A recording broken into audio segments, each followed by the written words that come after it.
Welcome everyone here to the Smash Sport Show right here on Smash FM here on a Wednesday. And of course, let's go up to our friends up in the top end in particular. And of course, it is awesome to have three Melburnians on the show from the top end. We haven't had that in quite a while. And they join us right now because they're from the Waratah Football Club.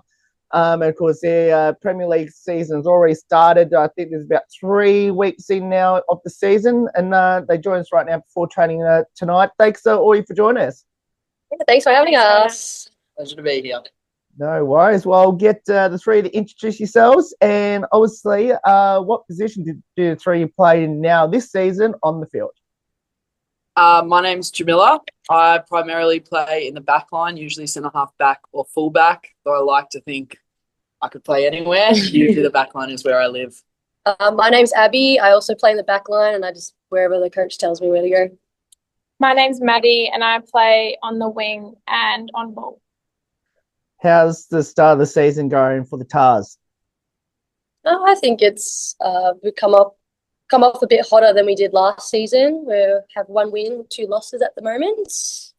I think we've our first game was a really tough game against one of the top of the table sides. And then we were able to get a win the next week, and then a bit more competitive this week. So it's a good show of what the season's going to look like. How's the preparations going to be like for this week's game? And hopefully trying to get back on track. We actually have a bye this weekend, so we're going to enjoy the break. Enjoy the break, but we're putting in an extra training session this week because can't slack off. It's too early. I can see one of your other teammates just arrived as well. I'll get her to introduce herself and what position she plays on the field. Sorry, I'm Brittany. I play midfield this season, but previously backline. Britt is also our captain. Oh, yes, sorry. Starting 1 and 2 so far through the first 3 weeks. You know, what's the hope for this year at the end of it? I think the hope always is to, be competitive and to try to make finals, but also just to build on last year. Last year, the season was sort of viewed as a bit of a rebuild season. So I think this year just coming away with a better win differential would be positive. But hopefully that puts us in finals as well. Tell us a bit about your amazing coaches. Yeah, Troy is incredible. He has been a part of the Waratah club for over 10 years now. He's been here over 10 years, but he's also got 2 daughters who are in the program as well, in the juniors program. So he also coaches our under 11 girls, which one of his daughters is in. So yeah, we're really fortunate. He was kind of hanging around pre-season. Didn't really think anything of it, and then he took a drill one night, and I thought, that's weird. Like Troy's helping out the women, and then the next day he said, yeah, he was going to coach us. So we were pretty lucky. I'm also fortunate enough to co-coach that under 11s team with his daughter too, and I coached with him last year. And just seeing that he's able to, address both sides, both different ages is an asset to him as well. And then we have 2 assistants or official assistants, I guess. Max, he also plays in the Premier League men's side. So he was our assistant coach last year and really struggled trying to fit in his own games. And this year he's kind of put that as a priority for him, which is really good because he's only 24. He's 24. He's a bit older than Sky. So really good for him to prioritise us still, but also prioritise his own footy. And then Shane, I actually don't know much about Shane's background. So Adelaide. Come up from South Australia, where he's been coaching women's footy previously, so he's got a bit of experience working with women. And then we also have Lima, who's been around the program for a long time. She's the Div 1 coach, but also helps out with the Prem on game day, and Chris helps out with the Prem on game day as well. Where did the love of football start, and what does it mean to play for Waratah? We're all going to have a different answer to that. Yeah, we'll go one by one. We can all take a turn. So for me, I wanted to play footy because girls were told they couldn't play footy. So me being a teenager was like, well, I want to play footy, so I will. And also watching my dad growing up and playing country footy in Vic. And I love playing footy for Tars because my dad used to play football for Waratahs in the 90s. He played in 2 grand finals for them, but lost. So when I told him I wanted to play footy up here, I had to come to Waratahs, which I'm really grateful that I did. I started playing footy when I started going to uni in Melbourne, purely because my parents never let me play football as a young kid, which is for fair reasons because I am injury prone. And then I suppose I just wanted to keep playing. So I went from Vic season, TAR season, Vic season, TAR season, and then last year I moved up here for good. I think I've always been interested in footy. I first went to an Auskick session when I was probably in about prep, and I was the only girl there, so I never went back, and I feel like I've regretted that since then. And then as a teenager, I was playing netball while all my brothers played footy. Me and my friends would be kicking the ball at half time. And then that was around when the AFLW started as well, which was obviously a big burst of sort of inspiration and interest. I was playing basketball and netball at the time, and Mum wouldn't let me play a third sport, which I thought was pretty unfair. And then I had a season-ending injury at basketball, and then the next year, rather than going back, I thought, all right, now's the time to start footy, and I've been playing footy ever since. Yeah, I started about 4 years ago. Always been a netballer, and moved to Darwin like 6 years ago now. And I've had a few friends play. I used to go every single week and watch her play. She was shocking. I don't reckon she ever touched the ball, but loved it, and I loved watching. And she kept trying to get me to play, and then it was only, I think it was like halfway through netball season. I was like, you know what, I'm a bit sick of netball. So the next season I took up footy, played for another club, which actually isn't in the Premier League competition anymore. And then my partner was at Waratah, so he roped me into coming across. It was a bit scary because at that time Waratahs were really successful, and I was obviously so new to the sport. I had no idea how they were going to take a complete, new girl off the street, roll it in. But they've just been like the best club at accepting newbies, no matter what background you're from, whatever sport you played. If you've never played sport, there's always someone to take you for a handball, take you for a kick. So Waratahs is definitely like a great place to come and develop. What have you learnt on and off the field from the person to your left?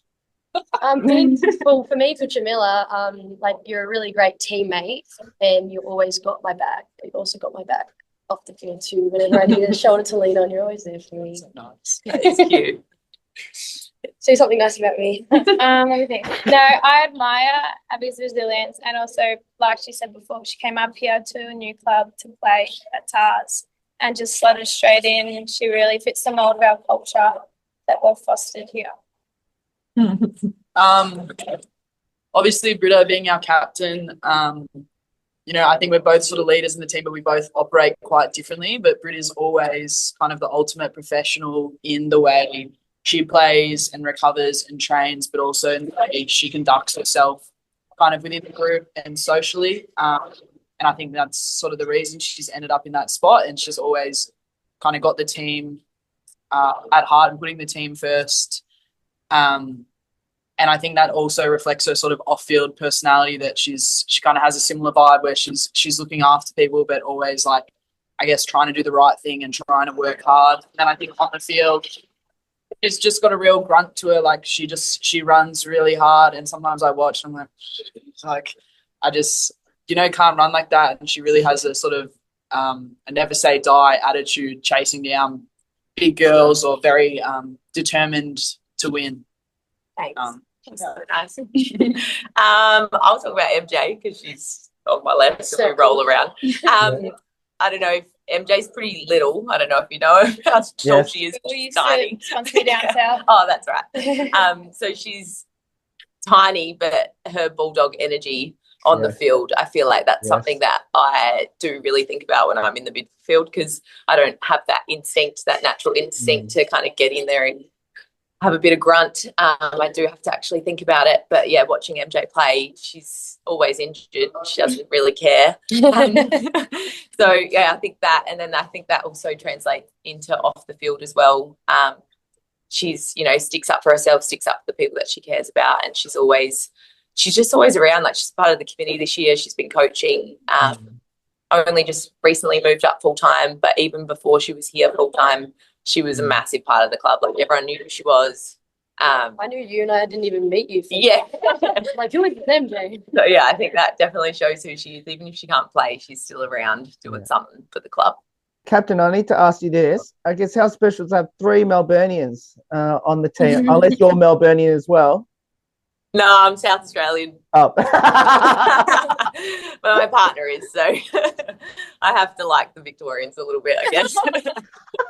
But no, SA girl through and through.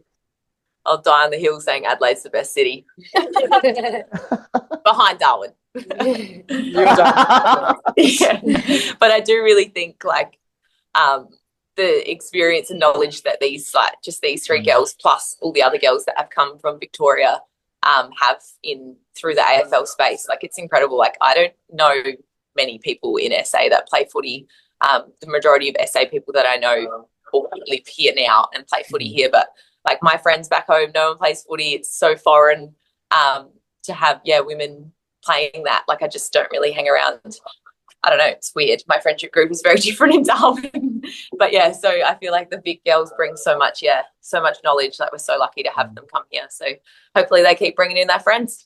To the 3 players there from Melbourne, you might as well give your local footy club back home a bit of a shout out. And have you ever versed against each other? And also, are you missing Melbourne? I've got a few local clubs, but I moved around a lot. So I guess shout out to Bendigo Thunder, shout out to Mernda Footy Club that don't have a women's program anymore, RIP. Yep. Just shout out to Wallen, my juniors, and shout out to Coburg Lions in the VAFA. I've never versed any of these girls. We've never been in the same league. We have. We were in the same league, but we were in different. I was in the Prams, I think. Or you in a different division. And I don't miss Melbourne. Okay. So yeah, I've got 2. First shout out is to St. Kevin's Old Boys, also in the VAFA. Yeah. And no, we didn't play each other because I broke my arm halfway through at the beginning of the season. Yeah. And so my season done. And then that same year I moved across to Frankston Football Club, where I won my first premiership after being a part of 4 premiership teams. And we almost played each other, but you broke your arm against Fitzroy. I have a few as well. I don't know if that's the nature of women. My first team ever was North Ballarat in Ballarat, and they didn't have a women's comp or a women's team. So I just did the 1 year of youth girls there, and then Redan in Ballarat. Then after I moved to Geelong, St. Mary's in Geelong. We'll finish with these last 2. I know you got trained very shortly. Who is the comedian, the best singer, and the best dancer on the team? I think Jamila. She's the second funniest tar 2 years in a row. On Silly Sunday. So maybe you'll get. We have the Best of the Tars Awards, and one of the awards is the funniest tar, and we all vote. Jamila's runner-up. Number 2. Runner-up 2 years in a row is like it's both a great compliment and a horrible insult. It's quite hard to break, but I try not to tell people about it. Yeah, like you and Becca, you definitely are the funniest, I reckon. I think best dancer. Maybe Tassie after her photos came out from Sweethearts. 2 good photos. True. Yeah, Tassie. I think Bridgedo Dwyer rocks a stanky leg. Yeah. Drop that in. Their Dwyers are very good with their moves. Singers? I don't know. Oh, Imo, surely. I mean, that's it. We're going like funny, but yes, Imogen is very talented with her singing. For the karaoke, but Imogen for the X Factor. She can actually sing. Yeah. And play footy and guitar and all sorts. Yeah. 2-part question to finish. The first part is, does the team have a fine system this year? And if so, who's copped the most fines so far? And then the second part is, any good nicknames in the team we should know about? Well, we certainly have a fine system. That's how we fund our celebration at the end of the season. I don't know. I don't think anyone's raked up too many yet.